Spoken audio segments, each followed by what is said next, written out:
Well, hello there. It's a weekend update. I'm Jim Harrington. And I'm Bill Knight. Happy Saturday to you. So, I don't know, is Social Security in trouble? No, they say it is. I mean, the administration says that's a lot of hogwash. Don't worry about it. Everything's fine. But the left would like you to think it is, I think. Yeah, I think what they're doing is they're strong-arming to make it an issue. It gets down to the simple fact that DOJ wants to get in and just say, okay, what the hell is going on in the Social Security office? And they're going, no, you can't look at anything. I'm sorry, and that's where it comes in. That's where it comes in, and I think the Democrats are hoping that things do get frozen, so that they force America to get mad. What Trump says, as a matter of fact, if anything, things are going to get better for people who are on Social Security. He plans, and I think he said this year, to make it so that it's not taxed again. Now, I say again because there was a time where Social Security was not meant to be taxed. You paid your tax on that money already. You've already earned it. Yeah. But Trump says, no, we're going to go back to that, which I think is going to be great for millions of Americans. Mm-hmm. I mean, you only make so much as it is, and then when the government comes along and takes a chunk of it, I mean, it just makes things a lot tighter for, the average American. And, people don't plan this when they're young, but, when you get older, you get to be a senior citizen, even if you have another income, you kind of become dependent on that segment of your income, that Social Security that you paid for, that you contributed to. So, Bill, the left wants you to be very afraid, but I don't think it's anything that's going to happen. It's that Judge Ellen Lipton that did the thing. No, you can't touch, Social Security, and you can't go, the people and everything. But I guess it was the way that she wrote the order that puts everything in to where you don't have a choice but to say, all right, freeze everything for. And I think that's what the Democrats want. It's not that they're going to shut it down. They want to find a way to delay a payment or freeze a payment for a little bit so they can go, see, we told you. And it's them that's setting up this spectacle. And just so people know, too, well, it's going to run out in 2035. Actually, no. It'll be at a 79% capacity. It won't be gone. But, this has been a honey hole for a honeypot for the Democrats for years to go and stick their hand into money that they shouldn't be sticking their hand into. Yeah, yes. Her name is it's probably Judge, not funded right, but we know it's not managed. Her name is Judge Ellen Holander. She's an Obama appointee, and she said that the DOJ workers were on a fishing expedition, and she said that she kind of implied that if you touch a little bit of something in Social Security, the whole thing's going to collapse. So she's trying to make it look more fragile than it is, Bill. Well, she's trying to make it fragile by her ruling is what she's doing. She's trying to set it up to where you don't have a choice but to, kind of freeze it. But, she goes, they're looking for the needle in the haystack that they're never going to find. I'm like going, oh, so there is a needle in the haystack. In other words, she's admitting that there's something there, but, in her way of saying it. And here's what I can't figure out. Maybe our listeners have an answer to this. I don't get it. But the DOJ inspectors, or whatever they are, they've gone out and they've found almost $1 trillion worth of waste, money that we've blown. And it doesn't mean that money has to be put back into the Treasury. I mean, I did say that some of it can be repurposed in areas where it's more effective. Its use is more useful. It's not being wasted. And I'm thinking, well, there's money right there that could be probably put into Social Security if it had to be used. But the left is trying to make the populace be afraid, be worried. And I just think that, I think they're stooping to new depths, to do this. These judges are just amazing. Boasberger, he came out and he talked about all the things that are wrong with that flight down to El Salvador with all of those criminals. Yeah, folks, think about that for a second, if you would. No, this guy is complaining that we took the worst of the worst, put him on an airplane and flew him to a prison in El Salvador. They weren't supposed to be here. Yet this guy Boasberg is still fighting. Like right now, he still wants explanations on how they. Well, there will be consequences. Yeah, he said. Listen to this. Ever wonder what drives a federal judge to order planes full of illegal immigrants who are gang members such as MS-13 and Transde Aragua to turn back? Maybe it's because his wife, Boasberg's wife, runs an abortion NGO, that's non-government office or agency, non-NGO funded by USAID. Does that sound familiar?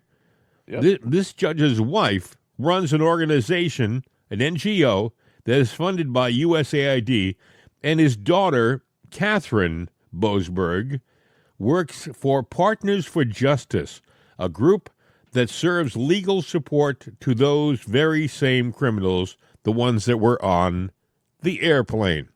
Now, so the judge and the family just doing their job. The judge is compromised.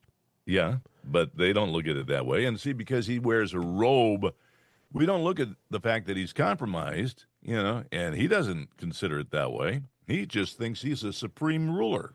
Yeah, well, they've got to, the Supreme Court has got to step in. I would have thought they would have already. But I was looking at another story, Bill, which relates. And let me see whether I can find it here. I thought, well, isn't this special? If Chief Justice John Roberts is hobnobbing with the most wicked and heinous people in America at private elitist functions, how can he be trusted to make sound decisions for the American people? I guess Roberts goes to social functions with some of these district judges, federal district judges, who have some of these cases out there. And I don't know, folks. Are you going to cause an issue for one of your pals? So think about it.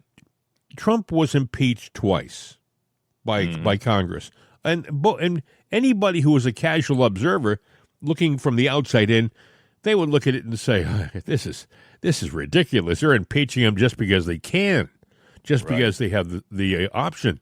So that's when Roberts could have said something. He could have said something at those impeachments, but he was crickets, folks. He said nothing. So here we have a situation where they're talking about possibly impeaching a federal judge for an obvious overstep, obvious overreach. And instead of Roberts being silent or coming out and saying, hey, listen, you're stepping out of bounds here, federal judge. Step back. You're not in your lane. No. He comes out and he essentially criticizes the president. The president for possibly considering impeaching this federal judge who, in my opinion, deserves it. He deserves to be impeached. But Roberts is standing up for his pal, and his pal isn't Trump. So birds I don't of know. leather. I don't, Bill. How do these guys? How is it? I hear people on the news. I heard it this morning. Well, what do you think's going to happen when they go to the Supreme Court? Well, it's going to be rectified when it goes to the higher court. I'm not convinced.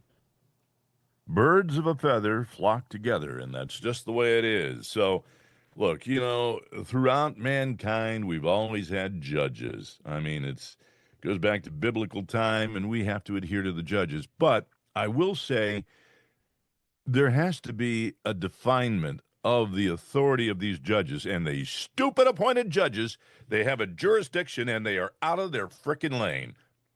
Case in, just period. That's every... Okay, this judge that's ruling on the DOJ, how is it hers? Where's, what's her jurisdiction on? Well, actually, the thing is, Bill, every single one of these district judges every single one who popped their head up with an injunction has, in the opinion of most people, stepped way out of bounds. Yeah. And so the Supreme Court, in my opinion, is compelled to sit there and say, yeah, you know what, guys? Unless you're sitting here wearing my robe, you ain't got no say. So it should be, and that's it. They need to shut up. They have a defined area of jurisdiction. Stay in that area. But for some reason, these guys are just deciding, well, hey, listen, I have a national power that I'm going to exert. So you've got a little district judge, federal district judge, and even in a place like D.C., folks, I mean, it's just a little district, okay? It's not even a state. This guy, Boasberg, raises his hand, and he says to the President of the United States, get your plane back here and do it now, okay? And that's that. There's nothing more to talk about. And if you don't get it back here, I want you to explain why you didn't get it back here after I ordered you to do so. Because he's ruffling his feathers and he's trying to figure out, how much power can I exert and get away with? So I think the Democrats are pushing the bounds there to where they're jurisdictional. But if he does something, he rules, and it sticks, all of a sudden his power has grown. And here's the thing, folks.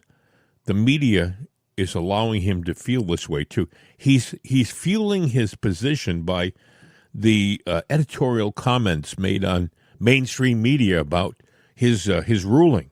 I mean, you hear people say, what right do you have? As a matter of fact, I got a cut here. Yesterday, President Trump had a little get-together. He was talking about, basically, he was talking about his airplane. We'll get to that in a second. But one of the reporters figured it was an opportune time to talk about deportation. Listen. You think you have the authority, the power to round up people, deport them, and then you're under no obligation to a court to show the evidence against them? Well, that's what the law says, and that's what our country needs, because unfortunately, they allowed millions of people to come into our country, totally unvetted, totally unchecked. So you ought to ask, did he have the authority to allow millions of people? Did Biden have the authority to do something that's unthinkable, have open borders where millions of people poured into our country, totally unvetted and totally unchecked, just as you would say? And many of those people were criminals. Many of them were from jails and prisons and mental institutions and gang members and drug dealers and very dangerous people. Many were murderers. We have 11,088 that we know of murders they murdered. Of that number, at least half killed more than one person. They're in our country. They're in a location near you. Biden allowed that to happen to our country. And his people that really ran the country.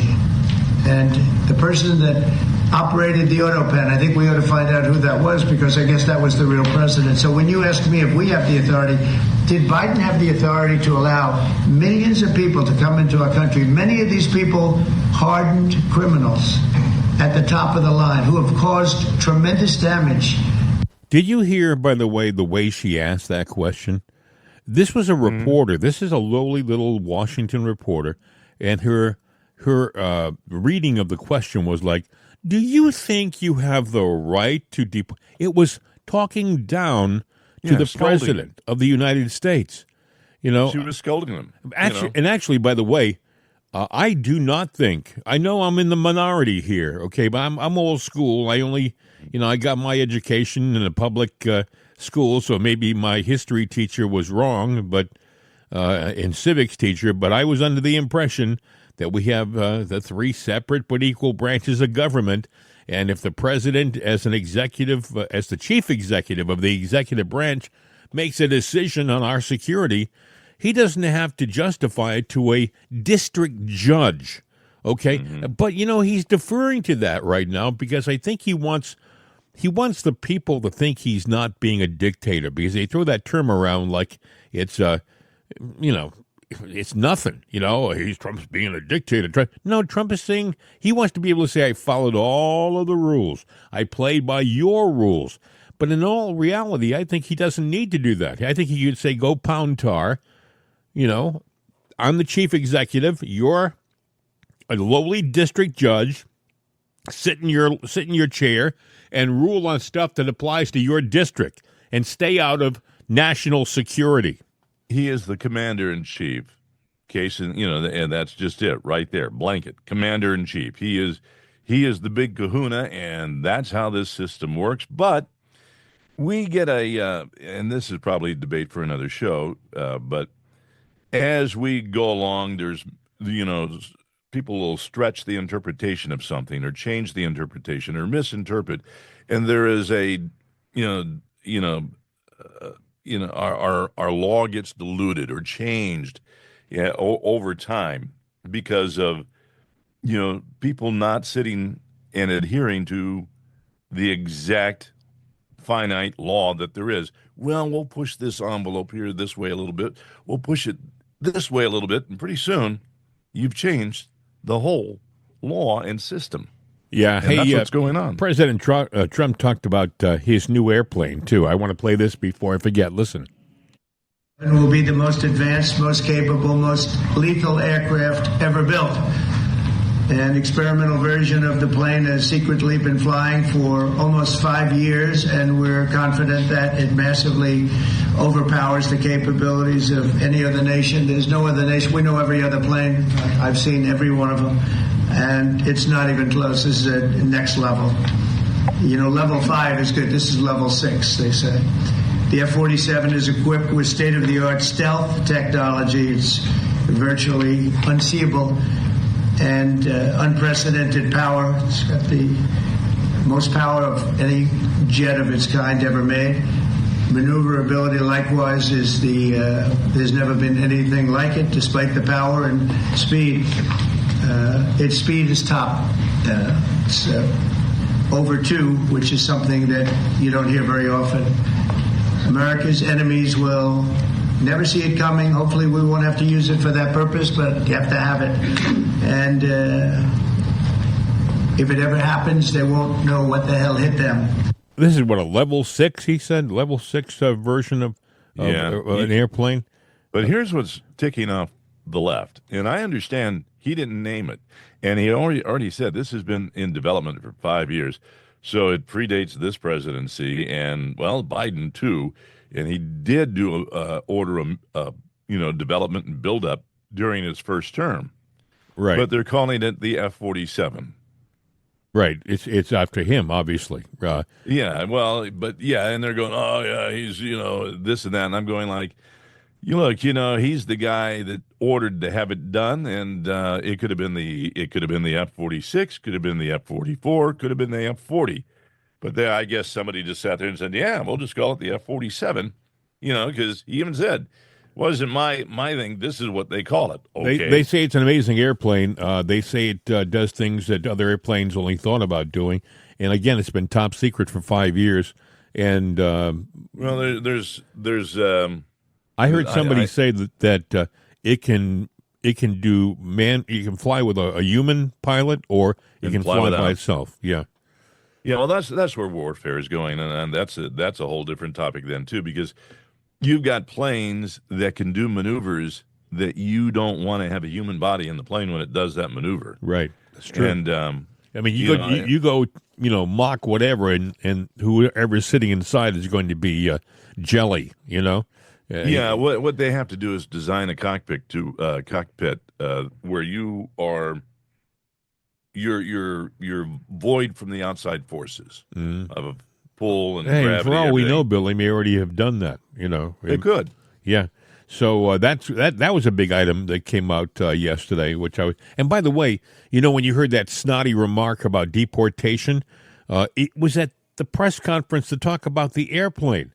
It was that press conference. They were there to talk about the F-47, the brand new incredible airplane.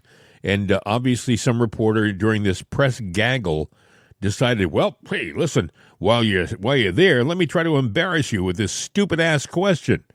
Excuse me. Well, every question they do is a gotcha. They got a gotcha question here. And, it's a question that's going to – he can answer it, but they want sound bites. And it goes back to Watergate and Sam Donaldson. Sam Donaldson was with ABC, and he used to go to press conferences like that, and he was maybe the first press reporter to be confrontational with the president. He was confrontational with Nixon, and it was, and at the time it was unusual. It was kind of, ooh, this guy, he'll get up in front of the president and he'll speak his mind and ask the tough questions. But in all honesty, looking back, it was rude. It was lack of respect. He started it, and the Democrats have taken that, as part of their warfare. And, a lot of these reporters are very liberal, and that's just the way that they learn to do journalism now. Yeah. Is just get in their face, attack, and whatever your story is, whatever your point that you want to make, you sculpt your question that way, and you pin them into a corner to get an answer you want, not what is really the true answer. Tom Homan was asked about deportation too. What I love about Homan is he's so focused on what he's doing. His attitude is like, damn the torpedoes, full speed ahead. I don't care what the damn judges say. I'm going to round them all up and get them the hell out of the country. I mean, it's like he is laser focused, friends. Listen to what he said. We know they're trying to Iowa. Come to this country, trying to settle this country. They're connected to the Maduro regime, to the military and law enforcement. We know that.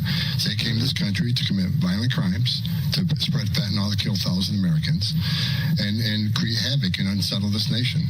So the president took his authority through executive action, and we invoked the Alien Enemies Act. It's the right thing to do. TDA is an enemy of the United States, just by the mere fact of what they did when they got here. So we're going to do everything we can to get every single TDA member out of this country as quick as we can to save American lives. And that's what the president did. Okay, so here's the thing, folks. They're saying, I guess one of the important ingredients in this Alien Enemies Act is that it has to be a country, connected to a country that's attacking you, that's invading you. And a lot of people are implying that this gang, Trans de Aragua, well, they're not connected to any country. They're just a gang. But that's not true. You heard Tom Homan just say, we know they're connected to Venezuela. As a matter of fact, in Venezuela, when an area is run by Trans de Aragua, they actually set up a government that's run by Trans de Aragua. And that's like, it's like a local government that reports to Maduro, his government. There is a connection. There is a relationship between the gang and the government. So when all of a sudden, Biden is flagging these people into our country, Maduro says, hey, to Trans de Aragua, we have an opportunity here. We can expand your territory. We can get you into the United States. We can expand your influence, our influence, and we can start exerting some pressure on that country, real pressure on that country. So, when you get a guy like Boasberg go, well, it wasn't a real invasion from another country. Yes, it was an invasion from another country. Boasberg, whose side are you on, for God's sakes? Bill, people like Lake and Riley's family, and that little girl, I can't think of her name, God bless as I should be, the other little girl that was, I think, 12 years old and brutally taken by a Trans de Aragua member. Those things wouldn't have happened if Biden had been a responsible president of the United States of America. If he cared about the people who live in this country already, if he cared about you and your family and me and my family, if he really cared, he would never have allowed these people into this country. Never. He would have said, hell no, my job is to keep those people out.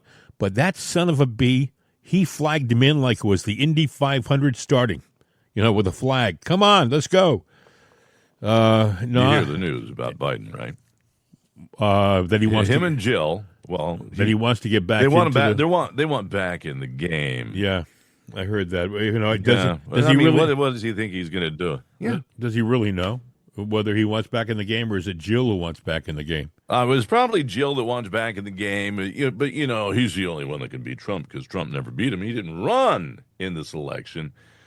Yeah, Trump beat him the last time. But I thought that was interesting, and I thought, who's really calling the shots? Well, Schumer, not Schumer, but Soros is.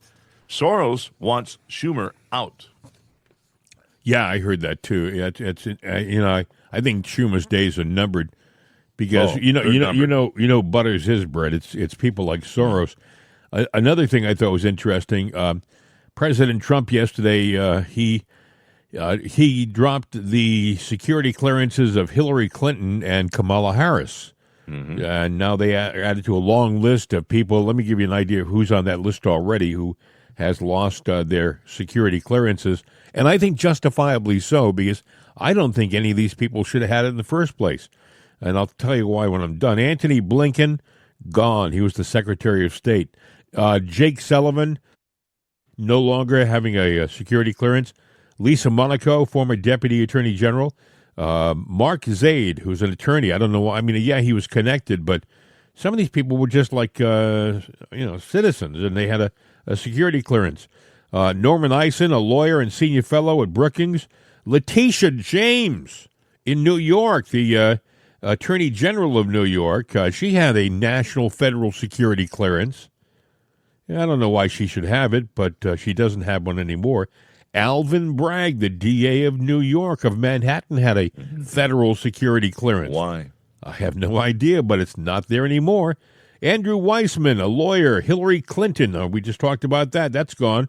Liz Cheney. Why would Liz Cheney have a federal security clearance? But she had one. Because she's Liz Cheney. I don't know. Not anymore. Kamala Harris, former VP, gone.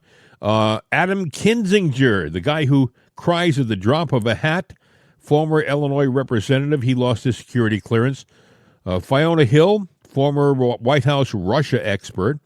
Alexander Vindman, who testified, they think that he perjured himself, but he'll deny it. A retired lieutenant colonel lost his security clearance. Joseph Robinette Biden security clearance, gone. Any member of the Joseph Robinette Biden Jr. family who has a security clearance is gone. And I guess the 51 people who signed that document, that advertisement that ran just before the 2020 election, the one that they questioned the President Trump's honesty and integrity, they all lost their security clearance. I'm glad he's doing it. Because, first of all, I'm one of these election deniers, folks, and I know a lot of people out there are going to shake your head. I think 2020 was fixed. I'm just saying that's my opinion.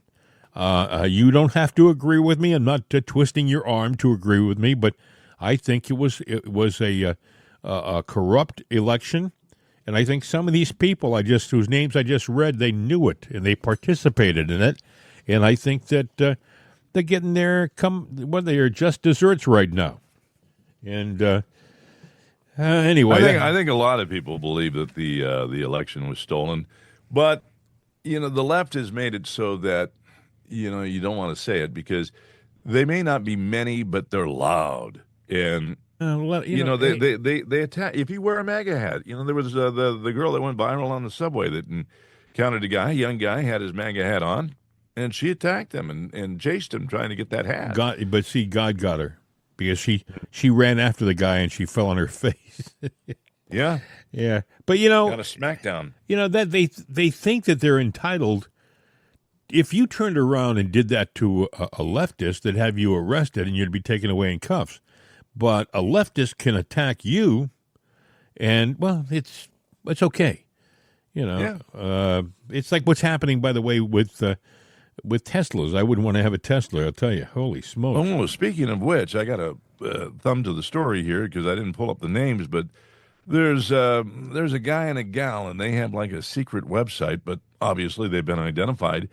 And if you're a lefty and want to go out and blow up Teslas and all that, they tell you how to do it and avoid getting caught. Well, Invisible co-founders hold online training sessions to instruct radical supporters behind Tesla attack on how to do it, not get caught.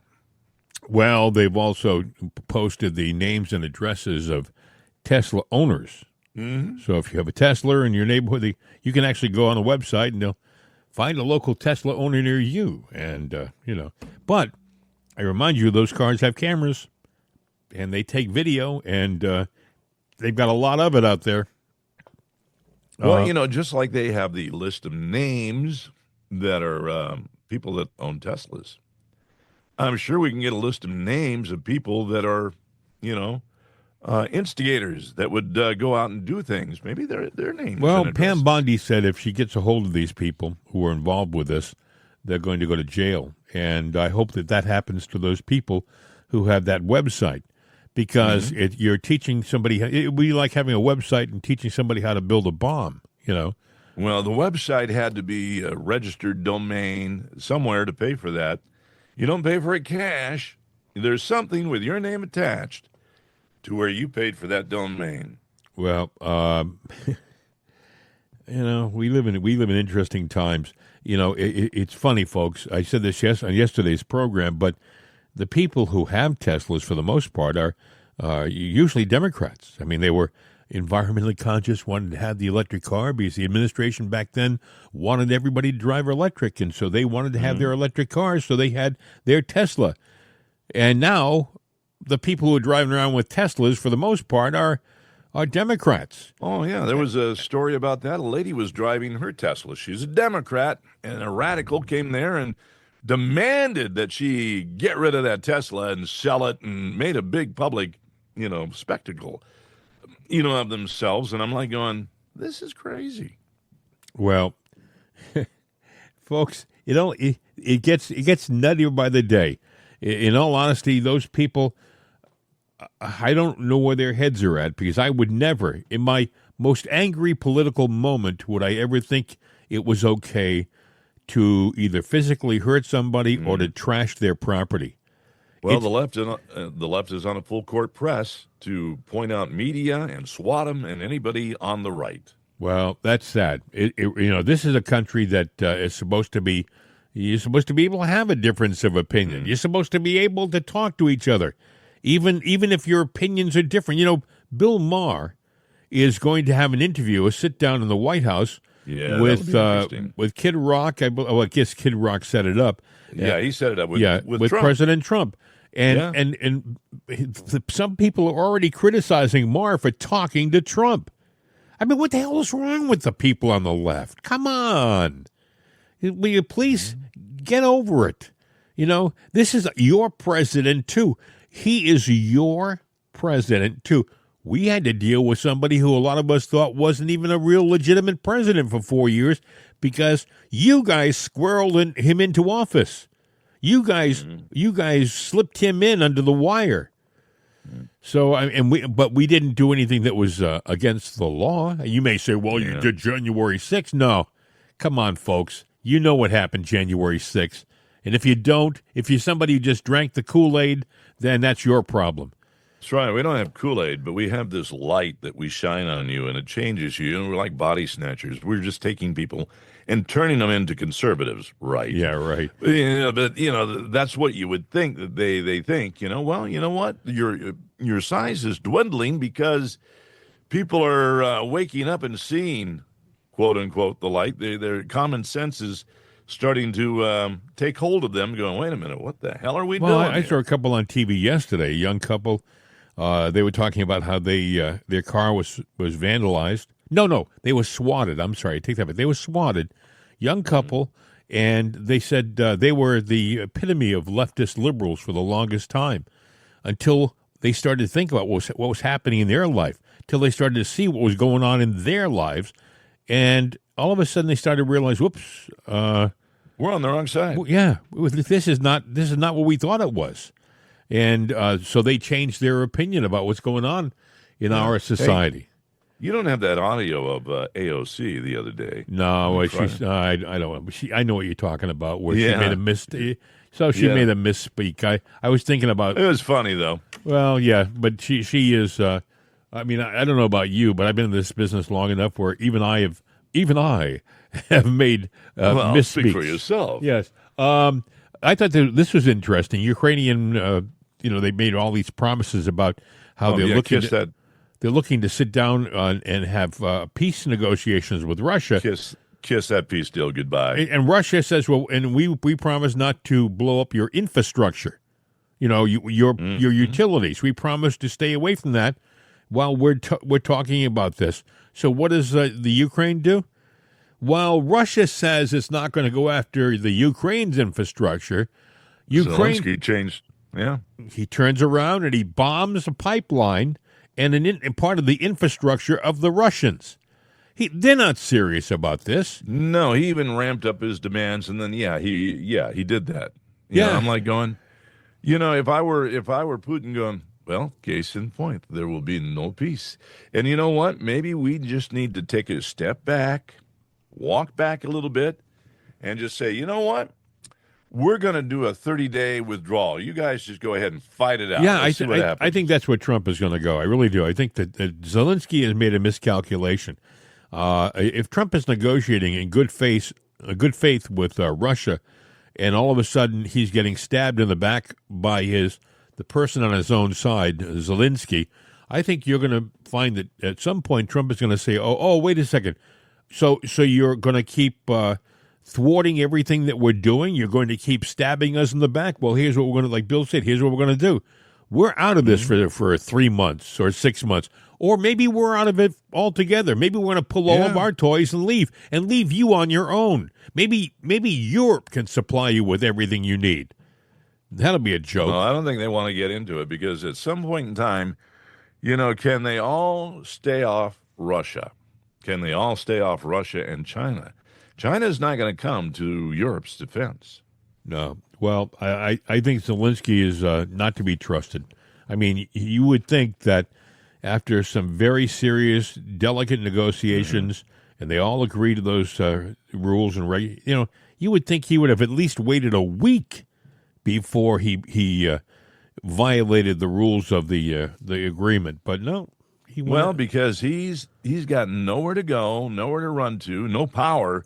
When that peace deal sets in and those things take place, there's nothing on paper anywhere that says, Vladimir, you're Mr. Zelensky, you're going to be this. This is how you're going to fit into all this. He's going to be gone. Yeah. Well, a lot of things are happening right now, folks. We have a situation in the Middle East, where we're dealing with Yemen and the Houthis in Yemen. We got a situation where the peace agreement in Gaza has collapsed. We also, by the way, have a political problem happening in Israel in that they're talking about changing the government and the leadership in Israel. They can do these snap decisions and replace the leader almost with the snap of a finger. And apparently I don't know what the result was because I haven't had a chance to look at it, but last night they were supposedly talking about pulling Netanyahu out of his leadership and putting someone else in his place. Just what you don't need when you're fighting a war is to change the leader at the top of of your party. But that's what they're talking about doing. So they got problems all over the Middle East. Trump is trying to deal with this nonsense. Well, we got problems here. Yep, we have. Folks, they're looking right now to create a summer of violence, just like they had in 2020. They're trying to. Well, I think it'll be worse. Yeah, they're trying to make it so that there's burning in the cities, just like in 2020. They're setting this up right now. They're setting it up at Columbia University. I would never send my kid, by the way, to Columbia. Right. I don't know about you, but I mean, first of all, it's like $80,000 to $100,000 a year, so that's a non-starter right off the get-go. But you send your kid to go get an education, and all of a sudden he can't get into his classroom buildings because they have these demonstrations going on, and the school do nothing. I read yesterday where Columbia said, "Well, okay, we'll follow the rules that the government has laid out because we're going to lose $400 million worth of government money." Trump said, if you don't do this, if you don't protect these kids, if you don't stop these demonstrations, we're going to pull our federal grants to you guys, and you're going to be stuck. So I don't know. I think this summer is going to be a bad one, and I think they want it because they want to do as much to disrupt the advancement of this administration's plans. The only thing that I think is really on our side is I think that the people who are running this administration before he even took office, they had 4 years to plan what was going on, and I do believe this. I believe they're thinking way down the road. I think it wasn't a surprise that these federal judges started to rear their ugly heads and cause interference. I think they planned it. I think the Trump's people knew what was going to happen. So, but it's going to be. If I were you folks, you might want to vacation in a nice resort someplace away from the cities, this summer. Yeah, go out in the country, Yep. Someone that's way out in the wilderness and nobody knows where they are, just you and them, and that's it. And have some fun and I was going to say, tune out, the news, Yeah. but you probably want to know what's going on because Yeah, it ain't good. No. You see, we're on a good note. I thought this was an amazing story. We talk about all the craziness going on in these college campuses. Hundreds of college students are spending their spring break helping to rebuild homes in North Carolina. It's a great thing. Isn't that wonderful? Yeah. I mean, these are responsible, caring young people who, even if they don't know how to hammer a nail, they're going down there to lift something or to carry something just to help out and be a part of the process. And I think that speaks volumes for it. They're not all wacko, out of touch, college kids. There are a lot of really good kids out there, thank God. There's hope for our country's future. And you pray to God that there's more of them. You would hear the Democrats, and they would let you know that they're the party of the helping hand, but they sure have not. They've had a destructive hand for the past several years, and they are falling apart. Yeah. Joy Reid, she's saying that we're going to go to war with Canada. And lose. Yeah. Oh, how are we going to lose to Canada? Now, you know what? I don't know. She's got a Harvard degree. The divide between us and Canada is growing, and I'm like, they're a fly, on a horse's derriere, that can be swatted off in no time. Yeah, but I mean, the size of our military versus the size of Canada's military, our budget for the military is like 10, 12 times the budget of Canada's military budget. They actually, when they put their budgets together, they figure in our defense of their country. They know that they're so close to us that we wouldn't allow anything to happen to Canada. Right. So they figure that into their budget. They know that should anything happen, we're covering them. Our military will protect them. So when you hear them complaining about us in Canada, understand that Trump is not all wrong. I mean, we're already essentially... So why don't we just incorporate the two countries? Well, they're saying that the Canadians have their own history, they have their own loyalty, they have their own patriotism, and it's not to us. But I've read surveys, and I've seen people up in Canada who are not adverse to the idea of being the 51st state. People who live in Canada. If you do a true search on the history, you'll find a lot of things that are going on that went on, and we're more closely aligned than they would ever think. And it would seem a natural, process or progression for the two of us to become one. It really does when you think about, the way it's almost like, I don't want to get into my recipe analogy, but the simple fact is it really does make sense for us to I think that they're combine. Influenced by globalists like we are. And I think that there's a lot of subversive deep state people in Canada who want to have that separate and independent base to work from. And I think they don't. It's not a matter of the right thing to do for the people. It's a matter of power, strength, and money. And that's why I think that you'll hear about, we want to be a separate nation. It's because there's a deep state behind them that wants to keep it that way. Well, they're more likely to be diluted if things go on the way that they are. We're becoming diluted as a nation with immigration policies and whatnot. Yeah, and at some point in time, as we bring in more people, we've got to grow, as well. We just do. Hey, before we wrap today's update program up, I want to send condolences out to the family of George Foreman. I thought the world of George Foreman. He made more money, Bill, with his Foreman grills than he ever made boxing. They say he made $200 million on his George Foreman grills. I had one, or maybe I had two actually. They were great. They were solid. They worked. It was a great idea. He was a happy-go-lucky. He named all of his kids George. Yeah, I know. All of his sons were called George. George Jr., George the Third, George the Fourth. George. He figured the name was good for him. Worked wonders. So it's good for everybody. Exactly. He wanted to make sure that they all had an equal opportunity for success. So he gave all of his sons the same name. He was 76 years old. When he was a boxer, he was a heck of a boxer. I was a kid, and I used to watch him fight. Oh, my dad used to love to. My dad was big into boxing, but I remember watching Foreman, and 76. I would consider young, but given his chosen profession, athletes take a beating, and that rings a toll on the length of time you have in this planet. He was beaten even the fights that he won. I mean, he fought against Muhammad Ali. They said who had a punch like a pile driver. So it had to take an effect on the guy. You're taking a beating in the head all the time.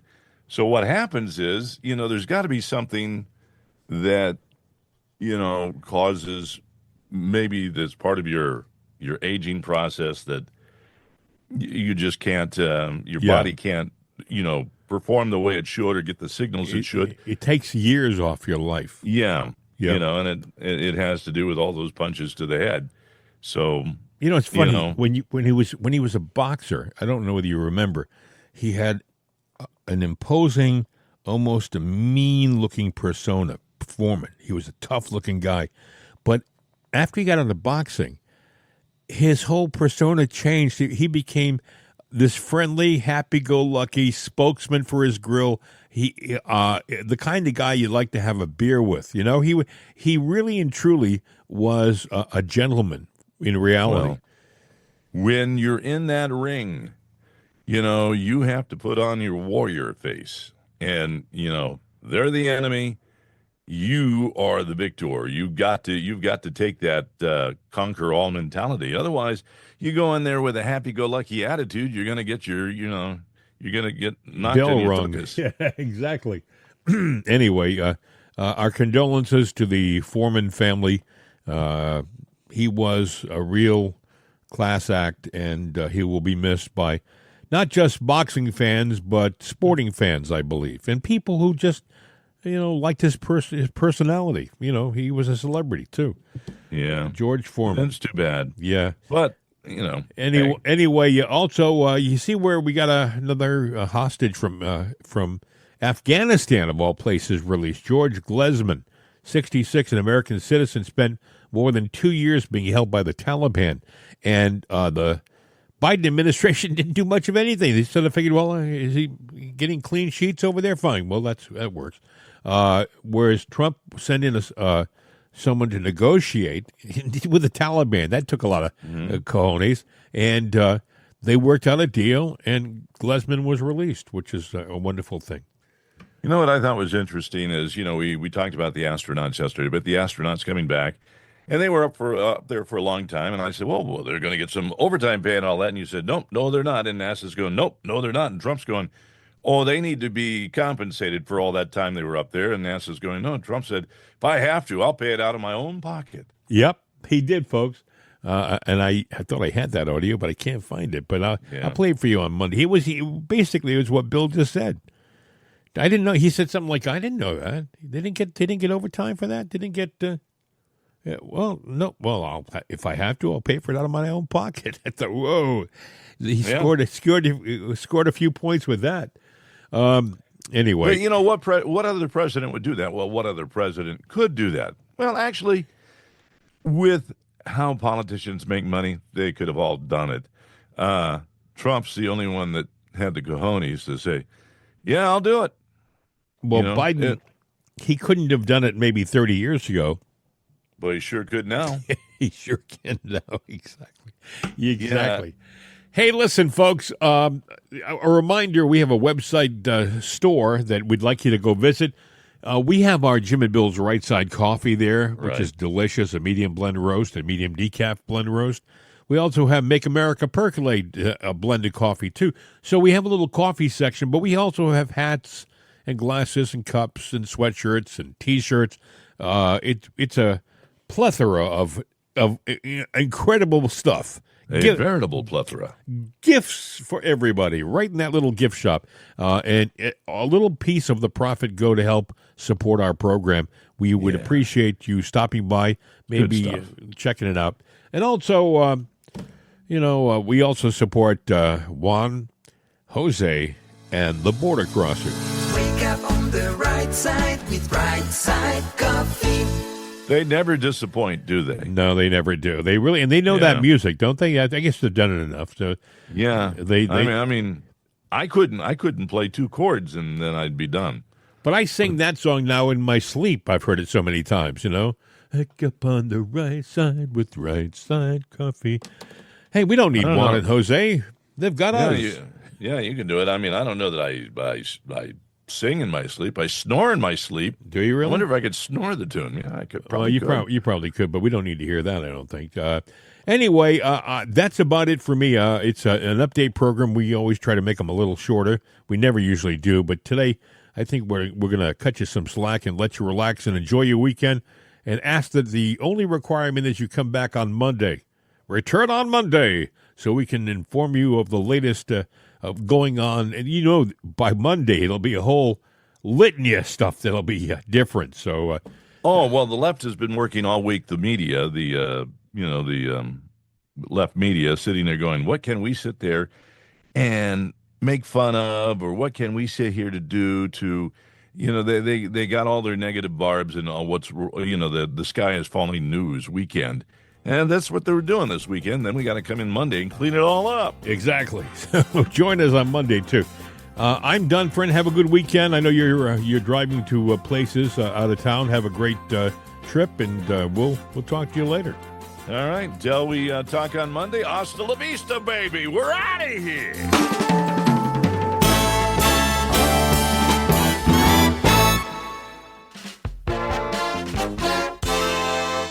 This is CRN America.